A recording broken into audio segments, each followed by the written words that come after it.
पुनः करते हैं स्टार्ट बिना टाइम वेस्ट किए।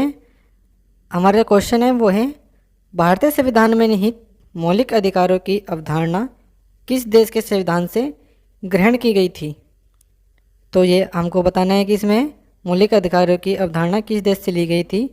तो इसका आंसर है सी, संयुक्त राष्ट्र अमेरिका से मौलिक अधिकारों की अवधारणा ली गई थी। अगला प्रश्न है हमारा भीमराव अंबेडकर का संविधान सभा में निर्वाचन हुआ था तो वह कौन से राज्य से हुआ था। इसका आंसर है हमारा ए, यह पश्चिम बंगाल से संविधान सभा में निर्वाचन इनका डॉक्टर भीमराव अंबेडकर जी का हुआ था। प्रश्न है हमारा संविधान सभा के कानूनी सलाहकार कौन थे। एक बार और पढ़ते हैं, संविधान सभा के कानूनी सलाहकार कौन थे। इसका आंसर है सी, BN राव।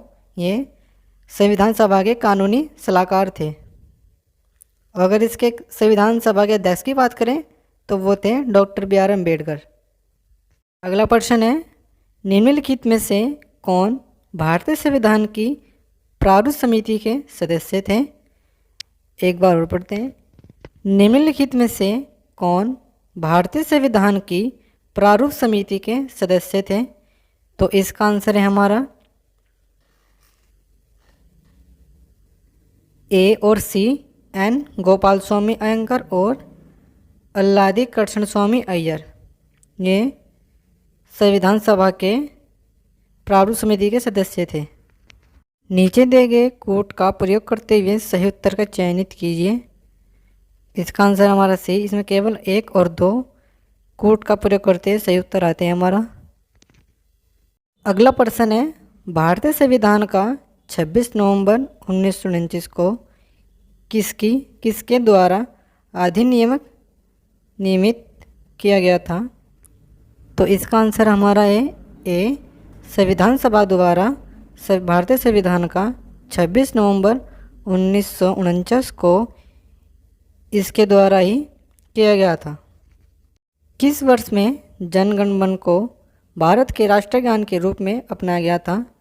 एक बार फिर पढ़ते हैं, किस वर्ष में जन गण मन को भारत के राष्ट्रगान को किस रूप में अपनाया गया था। इसका आंसर है हमारा सी, वर्ष 1950 को जन गण मन को भारत के राष्ट्रगान के रूप में अपनाया गया था। निम्नलिखित में से संघ संविधान समिति का अध्यक्ष कौन था। निम्नलिखित में से संघ संविधान समिति का अध्यक्ष कौन था। तो इसका आंसर हमारा है सी, जवाहरलाल नेहरू। ये संघ समिति संविधान के अध्यक्ष थे।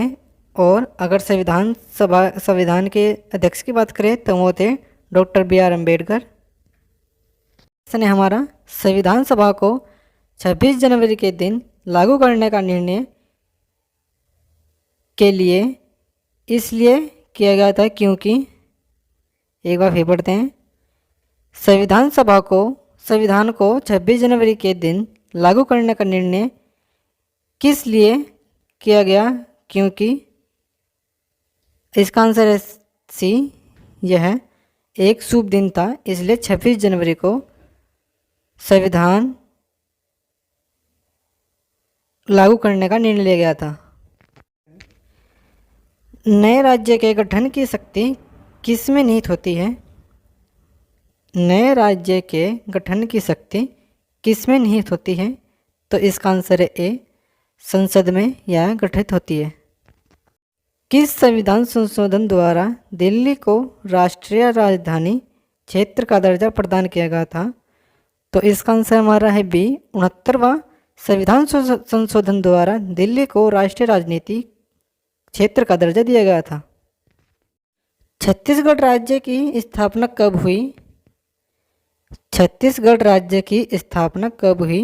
तो इसका आंसर हमारा है बी, 9 नवंबर 2000 को छत्तीसगढ़ राज्य की स्थापना हुई थी। तो आज की सेशन में इतना ही। आप सबका दिन शुभ हो। जय हिंद, जय भारत।